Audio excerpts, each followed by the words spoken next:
रश्मि श्रीवास्तव आपके साथ। अपने पिता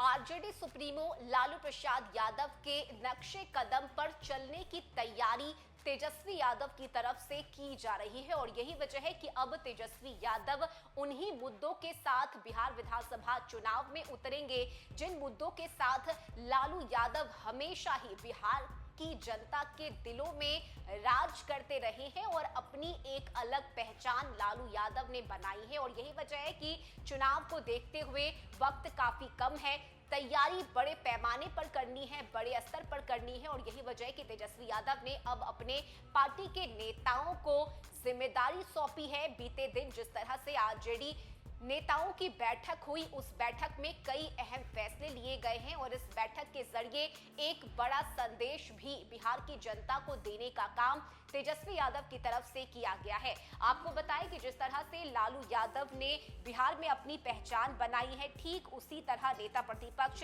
तेजस्वी यादव भी आगे बढ़ रहे हैं। उन्होंने कहा कि लालू जी के विचारों के साथ पार्टी का एक एक नेता और कार्यकर्ता गरीबों, शोषितों, वंचितों, पिछड़ों, अति पिछड़ों, दलितों और अल्पसंख्यक समाज के साथ साथ सभी वर्गों से खुद को जोड़े, पार्टी के द्वारा दी गई जिम्मेदारी को ईमानदारी से पूरा करे। इसके साथ ही उन्होंने कहा कि सकारात्मक दृष्टिकोण के साथ बीजेपी के नफरत के माहौल को समाप्त करने के लिए हमें काम करना है। लोगों के बीच जाकर ये बताना होगा कि आरजेडी बिहार के नवनिर्माण में सबको साथ लेकर चलने में विश्वास करता है। हमें मुद्दों के आधार पर जनता के बीच जाकर सरकार की नीतियों को बेनकाब करना है। इसके साथ ही उन्होंने बताया कि भ्रष्टाचार और संगठित लूट करने वाले अधिकारियों, नेताओं को जनता के बीच जाकर उनके कारनामों को बताना होगा। इस दौरान शिवानंद तिवारी, अब्दुल बारी सिद्दीकी, अली अशरफ फातमी,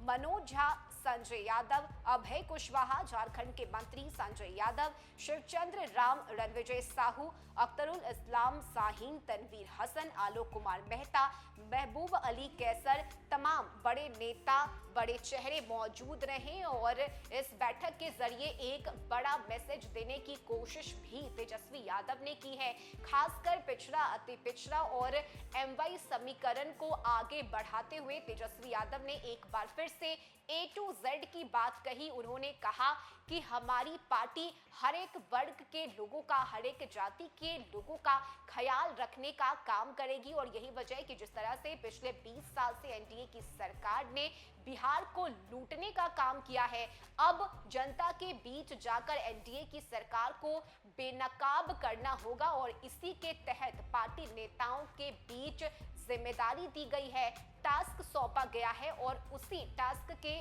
जरिए अब पार्टी के नेता अलग अलग जिलों में जाकर आरजेडी के संदेश को पहुंचाने का काम करेंगे। खासकर ग्रामीण इलाकों में जाकर आम जनता, आम लोगों से आरजेडी के नेता मुलाकात करेंगे ताकि जो संदेश है विधानसभा चुनाव को लेकर, जो मैसेज है और आखिर क्यों आरजेडी सत्ता में आना चाहती है, किस तरह से बिहार में विकास के काम किए जाएंगे, इन तमाम बातों को जनता के बीच रखने का काम पार्टी नेताओं के कंधे सौंपा गया है और इसी जिम्मेदारी के तहत कल की बैठक हुई। इसमें कई अहम मुद्दों पर चर्चा हुई है और साथ ही ज्यादा से ज्यादा सीटों को कैसे आरजेडी अपने पाले में कर सके, इस पर भी मंथन किया गया है और बड़े नेताओं के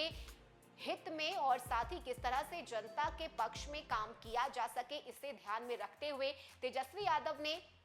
मंच से एक बार फिर लालू यादव के नक्शे कदम पर चलने की बात को दोहराया और उन्होंने कहा कि जिस तरह से लालू यादव ने बिहार की जनता के लिए काम किया है, ठीक उसी तरह आगे भी हम बिहार के लोगों के लिए, बिहारियों के लिए काम करते रहेंगे और इन्हीं मुद्दों के साथ इस बार 25 में उतरने की तैयारी तेजस्वी यादव और आरजेडी की तरफ से की गई है। इस खबर में अभी के लिए बस इतना ही। न्यूज़ फॉर नेशन पर खबरों का सिलसिला जारी रहेगा। नमस्कार।